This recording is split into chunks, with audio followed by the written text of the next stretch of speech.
Les notícies del matí, amb Jessica Crespo. 9:33 del matí, així en el moment de la pausa també continuava encara el debat i la tertúlia sobre la corrupció, però canviem una miqueta el tema, amb Violeta, amb Alberto, amb Adolf. Parlem de la sèrie coreana El juego del calamar. L'heu vist algú? Sabeu de què parla? Sembla que és tot un èxit, i es parla molt. Jo no sé si heu tingut l'ocasió. Conec algo, però no, he de reconèixer que no he vist la sèrie. Que no esteu De moment el primer capítol únicament. Doncs és un gran èxit de Netflix en tot el món, tot i que la sèrie no està recomanada per a menors de 16 anys, i així tornaríem a enllaçar una miqueta com hem començat, amb allò dels Only Adults, però conté imatges que són d'extrema violència, i hi ha docents que ja han alertat en els últims dies de l'efecte imitació. Denuncien que cada vegada són més els xiquets, les xiquetes que reprodueixen jocs de la sèrie als patis de les escoles, i els psicòlegs tenen por que d'alguna manera es normalitzi esta violència. Parlem d'este tema amb Juan B. Blázquez, que és psicòleg, que és orientador educatiu. El tenim ja al telèfon. Bon dia. Bon dia. Si el sembla, abans d'entrar en matèria, abordem ràpidament per a qui no la conega l'argument d'esta sèrie. La premissa no és desconeguda. És un grup de persones que es veuen atrapades en un xoc on l'amenaça de perdre acaba convertint-se en un perill real, perquè qui perd, mor. Darrere d'aquest joc hi ha un grup de milionaris sàdics que gaudixen d'unes olimpiades d'alguna manera molt sanguinolentes. Escoltem una miqueta el tràiler.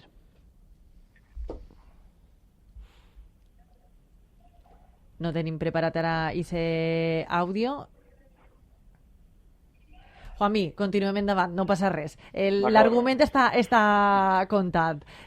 Doncs això és el que passa, i és l'argument. No hem vist la sèrie nosaltres, així tampoc, jo tampoc l'he vista, però així a priori s'ha alertat els docents que els xiquets i les xiquetes reprodueixen aquestes escenes als patis dels col·legis. Imagina, Juanmi, que a més no deu ser la primera sèrie de contingut molt violent, no? que arriba a les escoles, però sí que està produint-se algun fenomen. Sí, de fet, la clau per a mi en aquesta sèrie en concret és el tema de l'associació amb el xoc infantil, perquè, de fet, una de les maneres, si no la manera primordial per la que aprenen els xiquets i xiquetes, no parlen encara dels adolescents d'institut, és en el xoc, no? I és en el xoc en el que comparteixen la societat i es desenvolupen personal i socialment. Aleshores, aquesta barreja de violència i xoc infantil el que pot generar molta confusió a banda d'algunes imatges que, evidentment, per a alguns menors no és recomanable, ni és el moment per a veure-les per una qüestió de desenvolupament emocional. Molts d'estos xiquets i xiquetes probablement tampoc han vist la sèrie, però clar, jugarien al joc per l'efecte de repetició, no? Clar, al final coneixen, no?, el contingut, diguem-ne. Sí, coneixen el contingut. Estem parlant una altra volta d'un altre dels temes molt rellevants, que és el tema del control parental. Les coneixen moltes voltes no perquè l'hagin vist, igual l'ha vist un germà major, o inclús han pogut copiar d'alguna altra persona, o els papàs i les mamàs no s'han adonat i estaven ences a la televisió en aquest sentit, i això és una qüestió de poder controlar de manera un poc més eficaç el tema dels continguts, més que res, perquè no estan adaptats a lo que ells poden entendre i el que és profitós per al seu desenvolupament, que és el més important. Juan, ara sí, escoltem a pares i mares a qui hem preguntat per esta sèrie. Escoltem. Yo no dejaría a mis hijos ver este tipo de serie porque son de carácter violento. No es muy recomendable que se vea sin la supervisión de los padres, y sobre todo que les expliquen un poco en qué consiste y que sepan diferenciar, ¿no?, lo que es la realidad de lo que es una ficción. No és el més convenient, crec jo, per a aquestes edats, i de fet per això se classifiquen les sèries. És a dir, les classificacions per edat de les sèries, de les pel·lícules, tenen molta importància, no?, a l'hora de visionar-les, i depenent del nivell de la maduresa dels nostres fills, de les nostres filles i de l'edat que tinguin, clar. Correcte, i a més, em parlaven de la maduresa emocional que s'alcança al voltant dels 12 anys, però clar, això hi ha una desviació depenent de cada persona, cada context on s'ha desenvolupat, etc. Pot ser més anys. I després, si parlem d'edats de més xicotets, entre 7 i 8 anys, depenent dels autors, estem parlant de problemes per a diferenciar el que és la realitat de la ficció. Aleshores, si no hi ha un bon treball a nivell de valors, alguns companys també parlaven de l'oportunitat pedagògica, d'alfabetització digital en aquest sentit, si no hi ha un acompanyament, d'aquests continguts, d'una reflexió posterior en l'adult, de visionar determinades coses, però ja parlant a partir de 12 anys, en tot cas, val? No té molt de sentit perquè hi ha altres moltes coses que els xiquets i xiquetes han de desenvolupar que encara no tenen per a poder entendre i processar aquesta informació. Juanmi, que podria suposar també una oportunitat ja en edats més elevades, segons ens dius, i amb un acompanyament pedagògic. La sèrie fins i tot podria servir, no?, d'alguna manera en aquest sentit. Correcte. A veure, aquí, com sempre dic, les coses en si mateix, sempre poso l'exemple de Ganivet, no són bones o roïnes.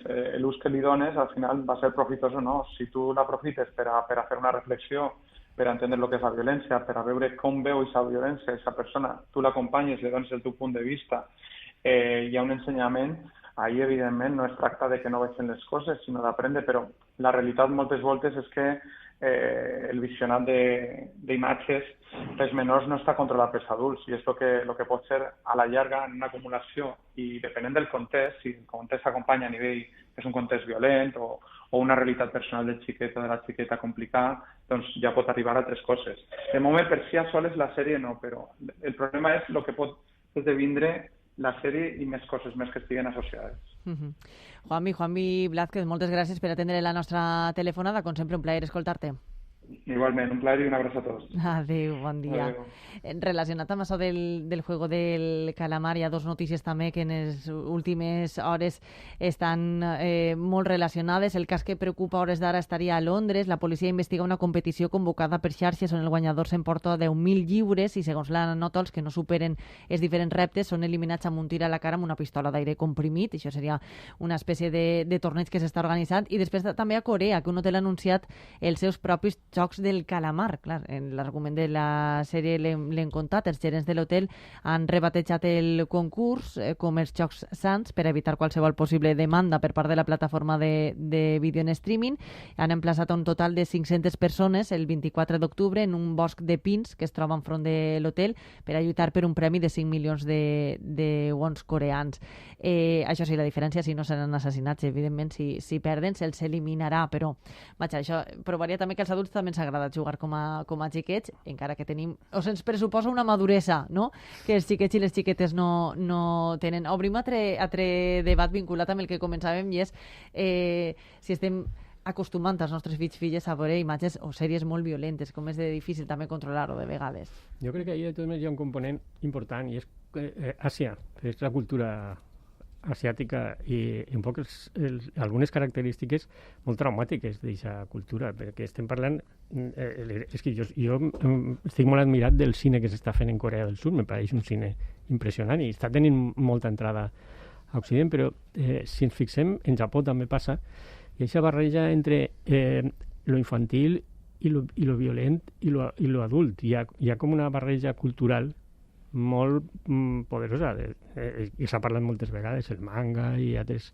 qüestions, no? I en Corea hi ha que no deu ser sols Corea del Sud, és un poc aquest tipus de cultura, i quan arriba sí xoca molt perquè està molt lluny de la nostra, és a dir, les nostres influències de violència són les pel·lícules de guerra o les pel·lícules de Hollywood o aquest tipus de coses que estan plantejades en altres termes. Sempre hi ha un element de ficció molt més, no?, d'allunyament respecte a la... Ahir hi ha un entrellaçament de la vida quotidiana i ho deia molt bé Juanmi abans, no?, del joc infantil en la violència, no?, que és molt perversa, vull dir, perversa en el sentit més profund de la paraula, no? I per tant, jo crec que sí que faria falta... Jo no tinc fe en la prohibició, en dir que bueno, hi ha que cuidar, que és evident que hi ha que cuidar, que veuen els xiquets, sinó en l'explicació, en que hi hagi que hi hagi una explicació de com són les coses i que s'atenga quina és la manera que les criatures reben aquestes influències, no? Jo no estic molt tampoc per els discursos catastrofistes, no? És de veres que episodis com els que estava relatant Jessica són preocupants i cal estar atents, però també jo, per exemple, soc una persona que me vaig criar mirant tots i cadascun dels capítols de Bola de Drac i segurament vosaltres també ho coneixeu, ja en aquell moment un producte audiovisual com aquell va generar una certa polèmica i un cert rebombori, perquè efectivament hi havia escenes de violència repetides al llarg de cadascun dels capítols, no? I, bueno, trobo que avui en dia soc una persona sana emocionalment, etc., i que no utilitza la violència com a com a manera de solucionar els problemes, no? I crec que molta gent de la nostra generació es va criar mirant eixa sèrie i no s'ha acabat el món, no? Vull dir, que crec que n'hi ha que avaluar les coses en la seva justa mesura. Al final jo crec que el que ens planteja este joc, més enllà del ús reiterat de la violència, és una certa distopia també del capitalisme, no? Eixa cursa per ser el millor, per guanyar, i si no, allí sembla que en la sèrie sembla que te maten, però d'alguna manera el capitalisme també el que ens planteja és això, no? És aquest joc de guanyadors i perdedors, aquesta competició constant.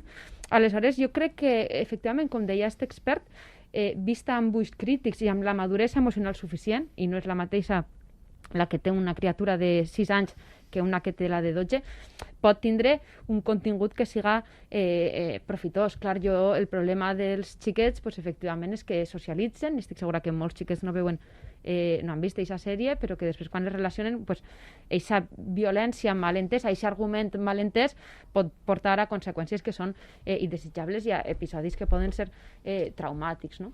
Aleshores, bueno, jo aportaria aquesta doble visió, no? Sí, hi hauria un altre punt de mira, un altre debat, no? I és si també d'alguna manera actuem molt com a sobreprotectors i aconseguirem l'efecte possiblement al contrari, però, no? Però de vegades la sobreprotecció el que té és que no hi ha diàleg. És dir, clar, ens escandalitzem per coses que no hauria que baixar la més... protecció i que hi hagi més interlocució per a que les xiquets i les xiquetes entenguen què és el que... Perquè això que tu dius és realment el fons de la sèrie, però és impossible que ho capten els nens, no?, d'una certa edat. Se parlava d'educació audiovisual i jo crec que això és molt important. I en general tenim molt poqueta educació audiovisual. Jo anava a dir justament el mateix que ha comentat Violetana, no?, de com el capitalisme està dins d'aquesta sèrie, i a més és que el podem veure en els dos concursos que has plantejat abans, no?, el de Corea i el de Londres, que a la fi la recompensa, el premi, són diners.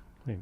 Que és el mateix que en la sèrie, no? Per això penso que aquest element està... I passen per la destrucció, per la violència i per la destrucció. Per arribar als diners, perquè després a lo millor podia ser un premi, no sé, eres el millor o una qüestió d'orgull, simplement, però no, són diners, no? Per això crec que està molt ben tragut el tema del capitalisme, no? I després, jo sí que considero que amb aquestes coses sempre n'hi ha una espècie de boom mediàtic, a lo millor que ara estem una setmana, 2 setmanes pendents de qualsevol cosa per a relacionar-la amb la sèrie Netflix. No sé si recordeu que ja va passar, n'hi ha hagut ja uns altres reptes virals, no sé si recordeu, per exemple, aquell que era molt perillosos i tal, i això va desaparèixer en qüestió de setmanes, no? Jo crec que no, tampoc hem de fer alarma, no?, de totes aquestes coses. Doncs ho hem de deixar així. Hem canviat una miqueta avui el terç i hem analitzat uns altres temes socials, de la centralització i la descentralització. Ayuso i Puig en parlarem, que tindrem